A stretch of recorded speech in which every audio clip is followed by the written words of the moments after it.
Who called 911?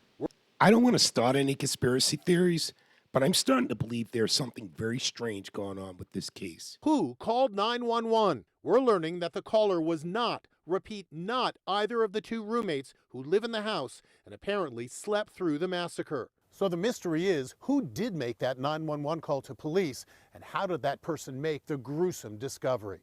I spoke with County Prosecutor Bill Thompson. It's an essential part of the case. Whoever discovered the scene first, whoever initiated the contact with law enforcement is all part of understanding what occurred and the timeline of what occurred. He told me the two roommates may have critical information. The investigators are already talking to them and trying to get from them everything they can possibly remember about what they may have seen, what they may have heard, what their activities were, what they know about the activities of their housemates. A new wrinkle, former LAPD detective Mark Furman, yes, that Mark Furman from the O.J. Simpson trial, now lives in Idaho and is claiming that victim Kaylee Goncalves had a stalker. I talked to one student, and I agree with this. It was twice removed from the person that said it, Kaylee, but Kaylee 2 months ago complained about a stalker.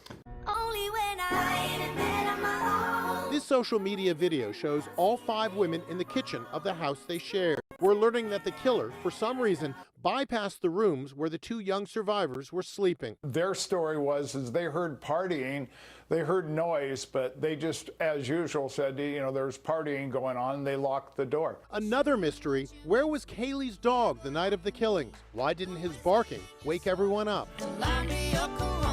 Autopsies on the 4 students found each had multiple stab wounds. Some had defensive wounds, showing they fought with the attacker. And there was no sexual assault. County Coroner Kathy Mabbutt is describing the murders as personal. Were they found in beds? Yes. There were multiple stab wounds. The fatal ones were to the chest area or the upper body area. The father of Xana Kernodle says her wounds show she fought for her life. Bruises, maybe hurt by the knife or whatever. She's a tough kid. Whatever she wanted to do, she could do it. And we're learning that another victim, Madison Mogen, had planned to spend Thanksgiving with the family of her boyfriend, Jake Schreiger. His mother says his world has been turned upside down.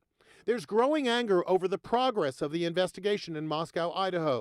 Madison Mogen's aunt says the lack of information, statements from left field, and lack of outreach to the public to gain information has made this even more painful.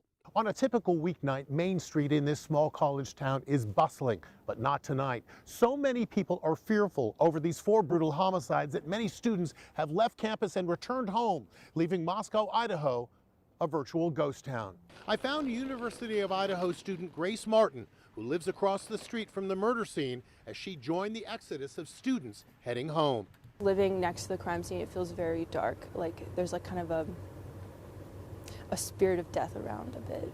Abigail Spencer, news editor of the campus newspaper, says the lack of information is fueling fear. They keep saying it's an isolated incident, but if we don't have an idea of who it is, nobody knows what to look out for, and no one knows how to keep themselves and their friends and families safe. I think one of the greatest mysteries here is how either of them ended up with defensive wounds on their bodies without alerting one of the other 3.